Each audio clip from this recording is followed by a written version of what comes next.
हर हर महादेव। राधे राधे। हरे कृष्णा। आज सावन मास का 5वां दिन है और आज कृष्ण पक्ष की पंचमी तिथि रात 10:38 तक रहेगी। आज दिनांक है 15 जुलाई और दिन है मंगलवार। सूर्योदय होगा सुबह 5:54 पर।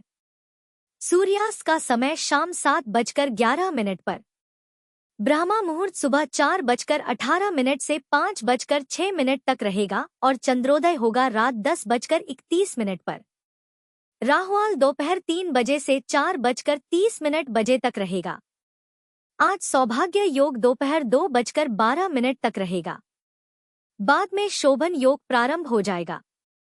प्रिय श्रोताओं, सावन मास महात्म की कथा श्रृंखला के 5वें दिन में आपका बहुत बहुत स्वागत है। आज मंगलवार का दिन विशेष रूप से बजरंगबली हनुमान जी को ही समर्पित होता है, जो कि भगवान शिव के ही रुद्रावतार हैं। तो आइए कथा के शुभारंभ से पहले हम सभी श्रद्धा से ध्यान करते हैं महादेव भोलेनाथ का जो स्वयं संकटहारी है, माता पार्वती का जो भक्ति और शक्ति की जननी है और बजरंगबली का जो भक्तों की रक्षा के लिए सदा जागृत रहते हैं। हे महादेव शंभु, हमारे भीतर से अज्ञान, अभिमान और अविश्वास का नाश करें। हे माँ पार्वती, हमें ऐसी भक्ति दे जो अचल हो, ऐसी श्रद्धा दे जो निष्कलंक हो। हे अंजनी पुत्र हनुमान, हमारे जीवन से भय, बाधा और रोग का अंत करें। आप जैसा पराक्रम, सेवा और निष्ठा हमें भी प्राप्त हो। सावन मास का यह 5वां दिन जब मंगलवार के साथ आता है, विशेष रूप से शिव भक्ति और हनुमान उपासना का दिव्य अवसर होता है। इस दिन की गई पूजा से समस्त शारीरिक, मानसिक और आत्मिक कष्टों का निवारण होता है। आप सभी से अनुरोध है, इस कथा श्रृंखला में अंत तक जुड़े रहें। लाइक, शेयर और कमेंट करके भगवान शिव की कृपा और हनुमान जी के आशीर्वाद को हर कोने तक पहुंचाएं। आइए अब सुनते हैं आज की कथाएं। आइए अब श्रद्धा और भक्ति भाव से सुनते हैं पावन मंगलवार व्रत कथा, जो जीवन में सुख, शांति और शक्ति का संचार करती है। एक बार व्यास जी ने कहा कि एक बार नैमिषारण्य तीर्थ में 88,000 मुनि एकत्रित होकर पुराणों के ज्ञाता श्री सूत जी महाराज से पूछने लगे, हे महामुनि, आपने हमें अनेक पुराणों की कथाएं सुनाई हैं। आप कृपा करके हमें ऐसा व्रत और कथा बताइए जिसके करने से संतान की प्राप्ति हो और मनुष्यों को रोग, शोक, अग्नि, सर्व दुख आदि का भय दूर हो, क्योंकि कलयुग में तो सभी जीवों की आयु बहुत कम है। फिर इस पर उन्हें रोग, चिंता, कष्ट लगे रहते हैं। तो ऐसे में वे अपना ध्यान श्री हरि के चरणों में भला कैसे लगा सकेंगे? तब श्री सूत जी बोले, हे मुनियों, आपने लोक कल्याण के लिए बहुत ही उत्तम बात पूछी है। एक बार धर्मराज युधिष्ठिर ने भगवान श्री कृष्ण से लोक कल्याण के लिए यही प्रश्न किया था। भगवान श्री कृष्ण और युधिष्ठिर के बीच जो वार्तालाप हुआ था, जो संवाद हुआ था, वह तुम्हारे सामने कहता हूँ। ध्यान देकर सुनो। एक समय पांडवों की सभा में श्री कृष्ण जी बैठे हुए थे। तब युधिष्ठिर महाराज ने भगवान श्री कृष्ण से प्रश्न किया, हे गोविंद, हे माधव, आपने मुझे अनेकों कथाएं सुनाई हैं। आज आप कृपा करके ऐसा व्रत या कथा सुनाइए जिसके करने से मनुष्य को रोग, चिंता का भय दूर हो और उसे पुत्र की प्राप्ति हो। हे प्रभु, बिना पुत्र के जीवन व्यर्थ है। पुत्र के बिना मनुष्य नरकगामी होता है। पुत्र के बिना मनुष्य पितृ ऋण से छुटकारा नहीं पा सकता और ना ही उसका पुण्यग नामक नरक से उद्धार हो सकता है। इसलिए पुत्रदायक व्रत बतलाइए। तब भगवान श्री कृष्ण इस प्रकार बोले, हे राजन, मैं एक प्राचीन इतिहास सुनाता हूँ, आप उसे ध्यानपूर्वक सुनो। कुंडलपुर नामक एक नगर था। उसमें नंदा नामक एक ब्राह्मण रहा करता था। भगवान की कृपा से उसके पास सब कुछ था, फिर भी वह बहुत दुखी था। इसका कारण यह था कि ब्राह्मण की पत्नी सुनंदा की कोई संतान नहीं थी। सुनंदा पतिव्रता थी, भक्ति पूर्वक श्री हनुमान जी की आराधना किया करती थी। मंगलवार के दिन व्रत करके अंत में भोजन बनाकर हनुमान जी को भोग लगाने के बाद स्वयं भोजन करती थी। एक बार मंगलवार के दिन वह ब्राह्मणी घर के काम की अधिकता के कारण हनुमान जी को भोग न लगा सकी, तो उसे इस बात पर बहुत दुख हुआ। उसने कुछ भी नहीं खाया और मन में प्रतिज्ञा की कि अब तो अगले मंगलवार को ही हनुमान जी को भोग लगाकर मैं अन्न जल ग्रहण करूंगी। ब्राह्मणी सुनंदा प्रतिदिन भोजन बनाती, श्रद्धा पूर्वक पति को खिलाती, किंतु खुद भोजन नहीं करती और मन ही मन श्री हनुमान जी की आराधना किया करती थी। इसी प्रकार 6 दिन गुजर गए और ब्राह्मणी सुनंदा अपने निश्चय के अनुसार भूखी प्यासी निराहार रही। अगले मंगलवार को ब्राह्मणी सुनंदा प्रातःकाल ही मूर्छित होकर गिर पड़ी। ब्राह्मणी सुनंदा की इस असीम भक्ति के प्रभाव से बजरंगबली हनुमान जी बहुत प्रसन्न हुए और प्रकट होकर बोले, सुनंदा मैं तेरी भक्ति से बहुत प्रसन्न हूँ, तू उठ और कोई वर मांग।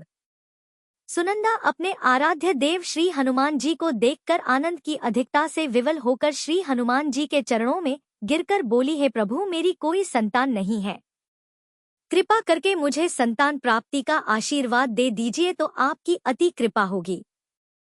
तब बजरंगबली जी बोले, तेरी इच्छा अवश्य पूर्ण होगी, तुझे एक कन्या पैदा होगी, उसके अष्टांग प्रतिदिन सोना दिया करेंगे। ऐसा कहकर बजरंगबली हनुमान जी अंतर्ध्य हो गए। अब तो सुनंदा बहुत प्रसन्न हुई और सभी समाचार अपने पति से कह सुनाया। ब्राह्मण देव कन्या का वरदान सुनकर कुछ दुखी हुए, किंतु सोना मिलने की बात सुनी तो बहुत प्रसन्न हो गए। सोचा कि ऐसी कन्या के साथ तो मेरी निर्धनता भी दूर हो जाएगी। अब बजरंगबली जी की कृपा से वह ब्राह्मणी जल्दी ही गर्भवती हुई और 10वें महीने में उसे बहुत ही सुंदर पुत्री प्राप्त हुई। वह पुत्री अपने पिता के घर में ठीक उसी तरह से बढ़ने लगी जिस प्रकार शुक्ल पक्ष का चंद्रमा बढ़ता है। 10वें दिन ब्राह्मण ने उस बालिका का नामकरण संस्कार कराया। उसके कुल पुरोहित ने उस बालिका का नाम रत्नावली रखा, क्योंकि यह कन्या सोना प्रदान किया करती थी। इस कन्या ने पूर्व जन्म में बड़े ही विधान से मंगलदेव का व्रत किया था। रत्नावली का अष्टांग बहुत सा सोना देता था। उस सोने से नंदा ब्राह्मण बहुत जल्दी धनवान हो गया। अब उनके पास बहुत सारा धन था, जिस कारण वह ब्राह्मणी भी अभिमान करने लगी। समय बीतता रहा। अब रत्नावली 10 वर्ष की हो चुकी थी। एक दिन जब नंदा ब्राह्मण बहुत प्रसन्न था, तब सुनंदा ने अपने पति से कहा कि मेरी पुत्री रत्नावली विवाह के योग्य हो गई है, अतः आप कोई सुंदर और योग्य वर देखकर इसका विवाह करा दीजिए। यह सुनकर ब्राह्मण बोला, अभी तो रत्नावली बहुत छोटी है। तब ब्राह्मणी बोली, शास्त्रों की आज्ञा है कि कन्या 8 वर्ष में, गौरी 9 वर्ष में, रहनी 10वें वर्ष में, कन्या इसके बाद रजस्वला हो जाती है। गौरी के दान से पाताल लोक की प्राप्ति होती है, राहिनी के दान से बैकुंठ लोक की प्राप्ति होती है, कन्या के दान से इंद्रलोक में सुखों की प्राप्ति होती है। अगर हे पतिदेव रजस्वला का दान किया जाता है तो घोर नरक की प्राप्ति होती है। इस पर वह ब्राह्मण बोला कि अभी तो रत्नावली मात्र 10 ही वर्ष की है और मैंने तो 16 से 16 साल की कन्याओं के विवाह कराए हैं, अभी जल्दी क्या है। तब ब्राह्मणी सुनंदा कहने लगी, लगता है आपको बहुत अधिक लोभ हो गया है। शास्त्रों में कहा गया है कि माता पिता और बड़ा भाई रजस्वला कन्या को देखते हैं तो वह अवश्य ही नरकगामी होते हैं। तब ब्राह्मण बोला, अच्छी बात है, कल मैं अवश्य ही योग्य वर की तलाश में अपना दूत भेजूंगा। दूसरे दिन ब्राह्मण ने अपने दूत को बुलाया और आज्ञा दी कि जैसी सुंदर मेरी कन्या है वैसा ही सुंदर वर उसके लिए तलाश करो। अब वह दूत अपने स्वामी की आज्ञा पाकर निकल पड़ा। पंपई नगर में उसने एक सुंदर लड़के को देखा। यह बालक एक ब्राह्मण परिवार का बहुत गुणवान पुत्र था। इसका नाम था सोमेश्वर। दूत ने इस सुंदर और गुणवान ब्राह्मण पुत्र के बारे में अपने स्वामी को पूरा परिचय दिया। ब्राह्मण नंदा को भी सोमेश्वर अच्छा लगा और फिर शुभ मुहूर्त में विधि पूर्वक कन्यादान करके ब्राह्मण ब्राह्मणी संतुष्ट हुए। परंतु ब्राह्मण के मन में तो लोभ समाया हुआ था। उसने कन्यादान तो कर दिया था, लेकिन वह बहुत ज्यादा बेचैन था। उसने सोचा कि रत्नावली तो अब चली जाएगी और मुझे इससे जो सोना मिलता था वह अब नहीं मिलेगा। मेरे पास जो धन था कुछ तो इसके विवाह में खर्च हो गया और जो बचा हुआ है वह भी कुछ दिनों के बाद समाप्त हो जाएगा। मैंने तो इसका विवाह करके बहुत बड़ी भूल कर दी है। अब कोई ऐसा उपाय हो कि रत्नावली मेरे घर में ही बनी रहे, अपने ससुराल ना जाए। लोभ रूपी राक्षस ब्राह्मण के मस्तिष्क पर छाता जा रहा था। रात भर वह अपने बिस्तर पर बेचैनी से करवटें बदलते बदलते बेचैन रहा और उसने एक बहुत ही क्रूर निर्णय लिया। उसने विचार किया कि जब रत्नावली को लेकर उसका पति सोमेश्वर अपने घर जाएगा तो वह रास्ते में छुपकर सोमेश्वर का वध कर डालेगा और अपनी लड़की को अपने घर ले आएगा, जिससे नियमित रूप से उसे सोना भी मिलता रहेगा और समाज का कोई भी मनुष्य उसे दोष भी नहीं दे सकेगा। प्रातः हुई तो नंदा और सुनंदा ने अपने जमाई तथा लड़की को बहुत सारा धन देकर विदा किया। सोमेश्वर अपनी पत्नी रत्नावली को लेकर ससुराल से अपने घर की तरफ चल दिया। ब्राह्मण नंदा महालोभ के वशीभूत होकर अपनी मति भ्रष्ट कर चुका था। पाप पुण्य का उसे कोई विचार ही नहीं रहा। अपने भयानक और क्रूर निर्णय को अंजाम देने के लिए उसने अपने दूत को मार्ग में अपने जमाई का वध करने के लिए भेज दिया था, ताकि रत्नावली से मिलने वाला सोना उसे हमेशा प्राप्त होता रहे और वह कभी निर्धन ना हो सके। ब्राह्मण के दूत ने अपने स्वामी की आज्ञा का पालन करते हुए उसके जमाई सोमेश्वर का मार्ग में ही वध कर दिया। समाचार मिलने पर ब्राह्मण नंदा मार्ग में पहुंचा और रोती हुई अपनी पुत्री रत्नावली से बोला, हे पुत्री, मार्ग में लुटेरों ने तेरे पति का वध कर दिया है। भगवान की इच्छा के आगे किसी का कोई वश नहीं चलता। अब तू घर चल, वहां पर ही रहकर शेष जीवन बिताना। जो भाग्य में लिखा है वही होगा।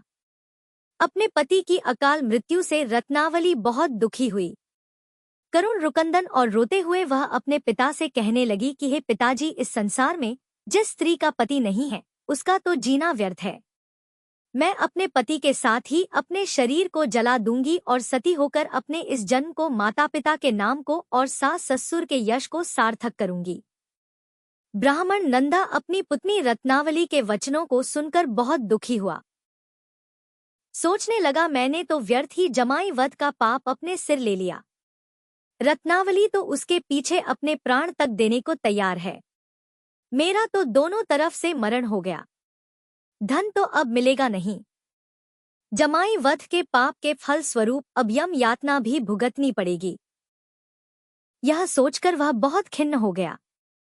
सोमेश्वर की चिता बनाई गई। रत्नावली सती होने की इच्छा से अपने पति का सिर अपनी गोद में रखकर चिता में बैठ गई। जैसे ही सोमेश्वर की चिता को अग्नि लगाई गई, वैसे ही प्रसन्न होकर मंगल देव वहां प्रकट हुए और बोले, हे रत्नावली, मैं तेरी पति भक्ति से बहुत प्रसन्न हूँ। तू वर मांग। रत्नावली ने अपने पति का जीवन दान मांग लिया। तब मंगलदेव बोले, रत्नावली, तेरा पति अजर अमर है। यह महाविद्वान भी होगा और इसके अलावा तेरी जो इच्छा हो वह वर मांग। तब रत्नावली बोली, हे ग्रहों के स्वामी, यदि आप मुझ पर प्रसन्न हैं तो मुझे यह वरदान दीजिए कि जो भी मनुष्य मंगलवार के दिन प्रातः काल लाल पुष्प लाल चंदन से पूजा करके आपका स्मरण करे, उसे कोई रोग व्याधि ना हो, स्वजनों का कभी वियोग ना हो, सर्प अग्नि और शत्रुओं का कोई भय ना रहे, और जो स्त्री मंगलवार का यह व्रत करे वह कभी विधवा ना हो। तब मंगलदेव तथास्तु कहकर वही अंतर्ध्य हो गए। सोमेश्वर मंगलदेव की कृपा से जीवित हो उठा। अब रत्नावली अपने पति को पुनः प्राप्त कर बहुत प्रसन्न हुई और मंगलदेव का व्रत वह प्रत्येक मंगलवार को करके व्रतराज और मंगलदेव की कृपा से इस लोक में सुख ऐश्वर्य को भोगते हुए अंत में अपने पिता के साथ स्वर्ग लोक को गई। इस प्रकार मंगलवार व्रत की पावन कथा समाप्त होती है। जो भक्त मन से इस कथा को सुनते और व्रत का पालन करते हैं, उन पर भगवान श्री राम और बजरंगबली हनुमान जी की विशेष कृपा होती है। उनके जीवन से सभी दुख बाधाएं और डर दूर हो जाते हैं। अब सुनिए आज का अध्याय। महादेव जी कहते हैं, हे देवी, कृतस्मर से लेकर अर्क स्थल तक दोनों देवताओं के मध्य भाग में सूर्य क्षेत्र कहा गया है। इसी में 8 सिद्धियां निवास करती हैं। वह सूर्य देव के तेज का मध्य भाग है जो सबका सब स्वर्णमय है। यह क्षेत्र भगवान सूर्य को सदैव प्रिय है। सूर्य ग्रहण का पर्व आने पर यह कुरुक्षेत्र से भी अधिक पुण्यदायक होता है। ब्राह्मी अर्थात सरस्वती, हिरण्य तथा समुद्र, इन तीनों का संगम कोटि तीर्थों का फल देने वाला है। वहीं देव माता है, वहीं भंगेश्वर विराजमान है और वहीं नाग स्थान भी है। इस प्रकार संक्षेप से ही यहाँ अर्क स्थल का महात्म्य बताया गया है। वहाँ एक विवर आज भी प्रत्यक्ष प्रकट देखा जाता है। उसका नाम श्रीमुख द्वार है। विवर कहते हैं गहरे गड्ढे को या गुफा को। प्रिय मातृकाएं उस द्वार की रक्षा करती हैं, जो 1 वर्ष तक नियम से वहां मातृका गणों तथा सुनंद आदि देवों की विधि पूर्वक पूजा करता है, उसे सिद्धि प्राप्त होती है। इसलिए सर्वथा प्रयत्न करके वहां अर्क स्थल के समीप समस्त मातृकाओं का पूजन करें। यह मातृकाएं प्रभास क्षेत्र में सुनंदा गण के नाम से विख्यात है। देवी जो निष्काम भाव से भगवान सूर्य की पूजा करता है, वह इस क्षेत्र के महात्म्य से तथा अर्क सूर्य के प्रभाव से निश्चय ही मोक्ष को प्राप्त हो जाता है। दूसरे स्थानों में 1 करोड़ ब्राह्मणों को भोजन कराने से जो फल मिलता है, वहीं अर्क स्थल में 1 ब्राह्मण को भोजन कराने से मिल जाता है। सूर्य ग्रहण में जो स्नान, दान, जप और होम किया जाता है, वह सब यहाँ अर्क स्थल के प्रभाव से कोटि गुना हो जाता है। जो मनुष्य माघ मास के कृष्ण पक्ष में रविवार युक्त सप्तमी को अर्क स्थल के समीप जागरण करता है, वह परम गति को प्राप्त होता है। उस क्षेत्र में निवास करने वाले सभी मनुष्यों के लिए अर्क स्थल पूजनीय है। कल्याणकामी पुरुष को चाहिए कि वह भगवान सूर्य पर जल में पैदा या फिर मुरझाया हुआ अथवा किसी दोष से दूषित या बासी फूल कभी ना चढ़ाए। पार्वती जी ने पूछा, भगवान सूर्य देव को राहु कैसे ग्रस लेता है, यह भी बताइए। महादेव जी कहने लगे, देवी मैं ग्रहण का कारण बतलाता हूँ। सुनो, विशेष समय आने पर सूर्य देव अपनी किरणों से अमृत की धारा बहाते हैं। उस समय अमृत की इच्छा रखने वाला राहु अपने विमान पर बैठकर सूर्य बिंब के नीचे आ जाता है। उसके बिंब से सूर्य का बिंब छिप जाता है। इसी को सूर्य ग्रहण कहते हैं। वास्तव में कोई भी सूर्य देव को ग्रस नहीं सकता। वे निश्चय ही ग्रसने वाले को जलाकर भस्म जो कर देंगे। पूर्व काल में उस क्षेत्र के भीतर लोकपाल, महर्षि, सिद्ध, विद्याधर, यक्ष, गंधर्व तथा मुनि लोग सिद्धि को प्राप्त हुए हैं। कुबेर, भीष्म, ययाति, गालव तथा सा ने भी यह उत्तम सिद्धि प्राप्त की है। यह महात्म्य कथा नास्तिक, श्रद्धाहीन, क्रूर, दोषदर्शी और शठ मनुष्य से कभी नहीं कहनी चाहिए। अपने पुत्र, शिष्य, धर्मिष्ठ, ज्ञानी तथा भगवान सूर्य के भक्त को ही यह प्रसंग सुनाना चाहिए। जो तेज का सनातन आश्रय, जल की गति, दिशाओं का अविनाशी दीपक, सिद्धि का खुला हुआ द्वार, जगत का सामान्य नेत्र, आकाश रूपी सरोवर का स्वर्णमय कमल, दिगंगनाओं का दैदीप्यमान कुंडल तथा काल गणना का एकमात्र मापक यंत्र है, वह भगवान सूर्य का बिंब आप सभी लोगों की रक्षा करें। अब श्री सूत जी कहते हैं, हे विप्रवरों, भगवान शिव के इस प्रकार कहने पर यशवनी देवी पार्वती ने इस प्रकार फिर पूछा, हे देव, आपके मस्तक पर जो यह चंद्रमा विराजमान है, किसके पुत्र हैं, कब और किस प्रकार इनकी उत्पत्ति हुई है, कृपया यह भी बताइए। महादेव जी कहने लगे, देवी देवताओं और दानवों ने मिलकर जब क्षर सागर का मंथन किया, तब उसमें से 14 रत्न निकले। उन्हीं रत्नों में यह महातेजस्वी चंद्रमा भी थे। इनकी उत्पत्ति अमृत से हुई है, इसलिए विषपान करने के बाद इन्हें मैं आज तक अपने सिर पर धारण करता हूँ। पूर्व काल में मैंने चंद्रमा को अपना शिरोभूषण बनाया है, इसलिए लोग मुझे चंद्रभूषण भी कहते हैं। देवी मैं ही सृष्टि, पालन और सहार करता हूँ।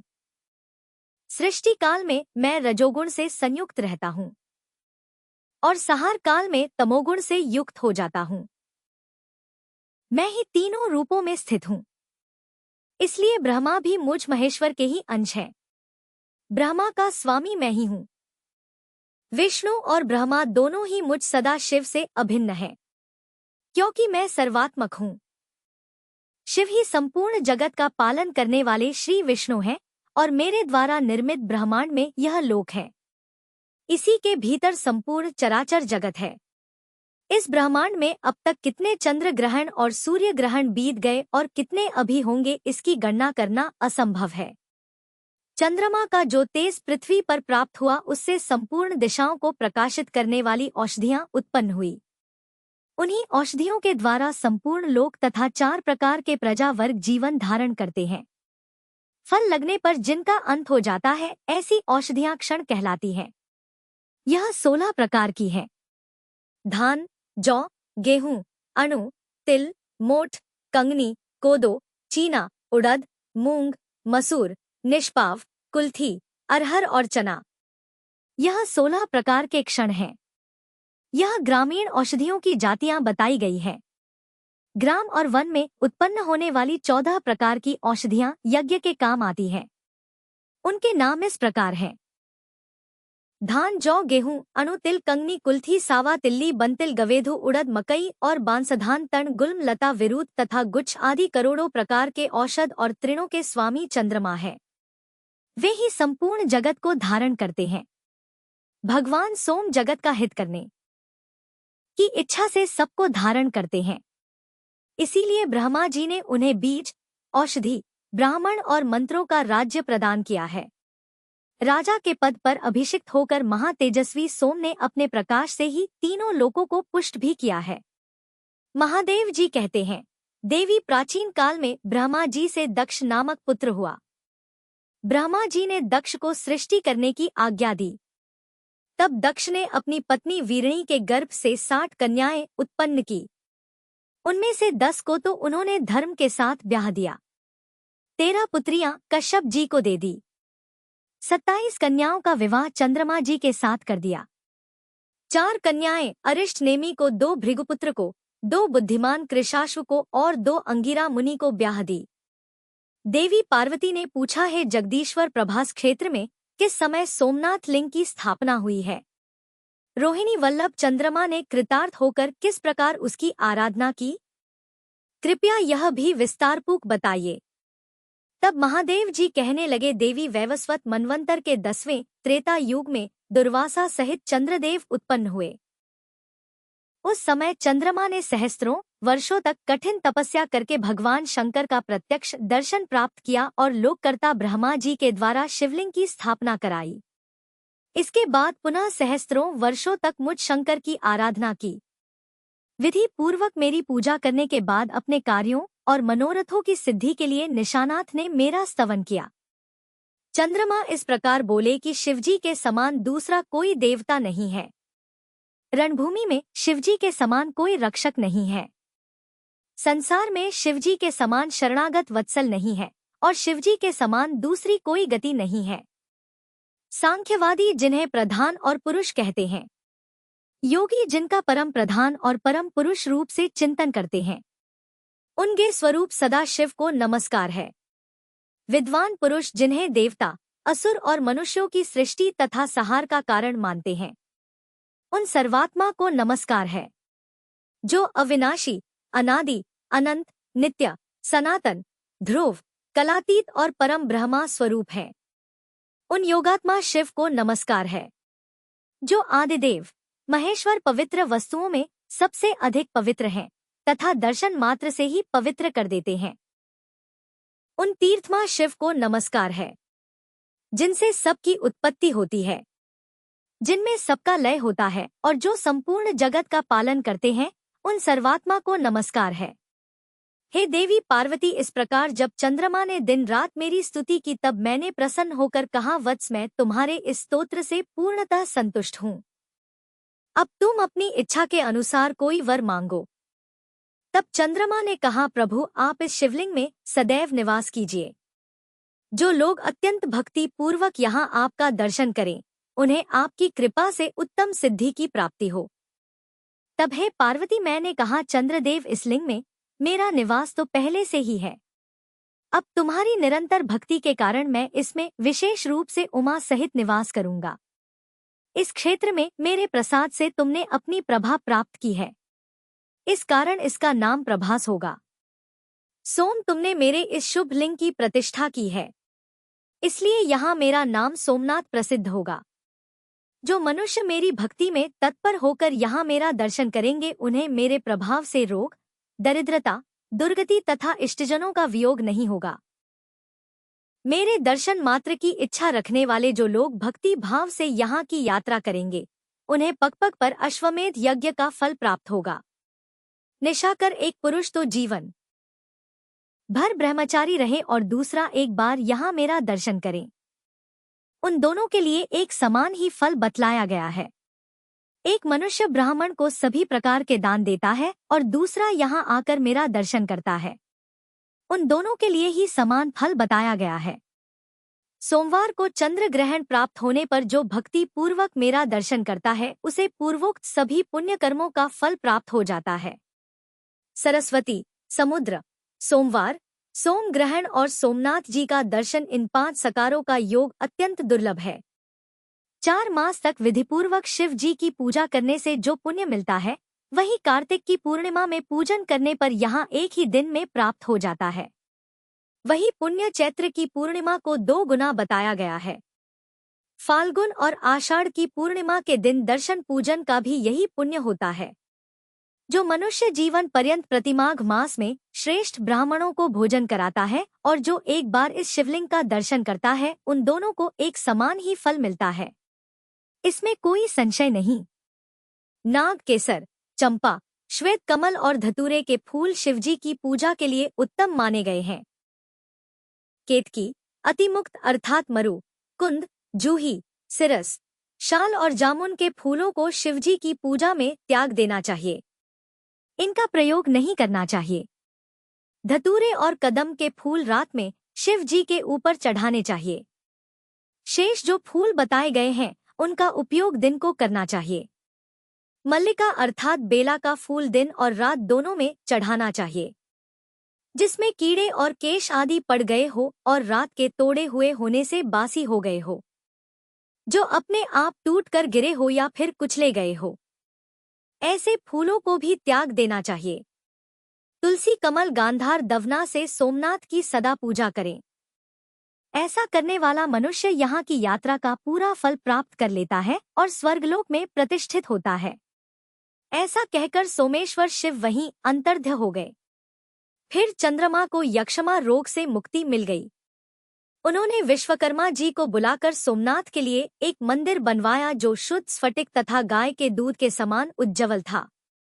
उसके चारों ओर अन्य 14 मंदिर बनवाए गए। ब्रह्मा आदि समीपवर्ती देवताओं के लिए भी 10 मंदिर निर्माण किए गए।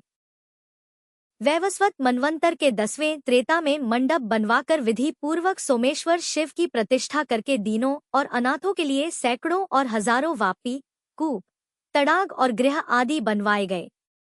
सब कुछ बनवाकर अलग अलग ब्राह्मणों को विधिपूर्वक दान दिया गया।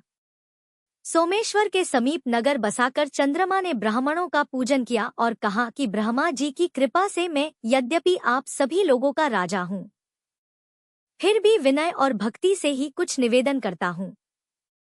धन, सुवर्ण, रत्न, धान, जौ आदि, अन्न, गाय, भैंस आदि पशु, तरह तरह के वस्त्र, केला और नारियल के फल, पान और सुपारी तथा मनोहर उद्यान आप सभी लोगों के लिए सब ओर उपस्थित है। जम्बू द्वीप के सब मनुष्य आपके अधीन होकर आपकी आज्ञा का पालन करेंगे।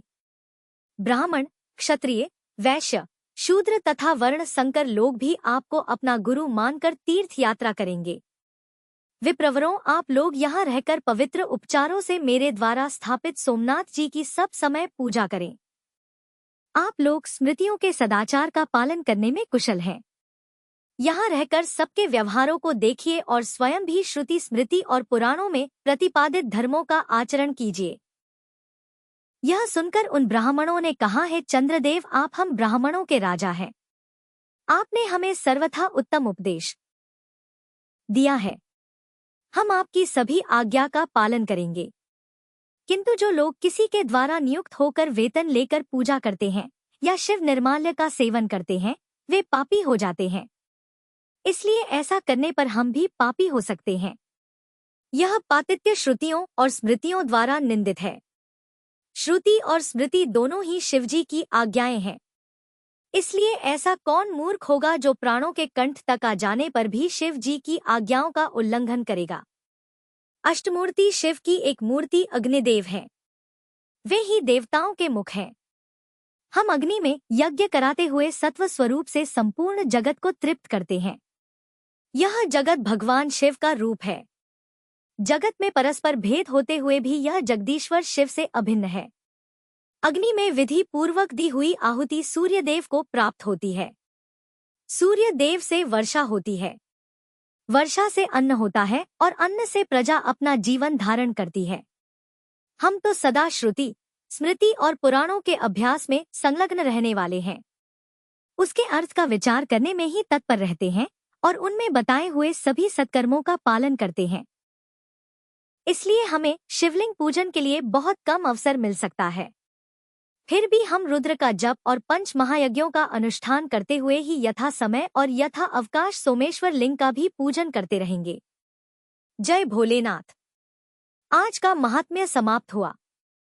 इसके आगे का वृतांत आप सभी अगले अध्याय में सुनिएगा।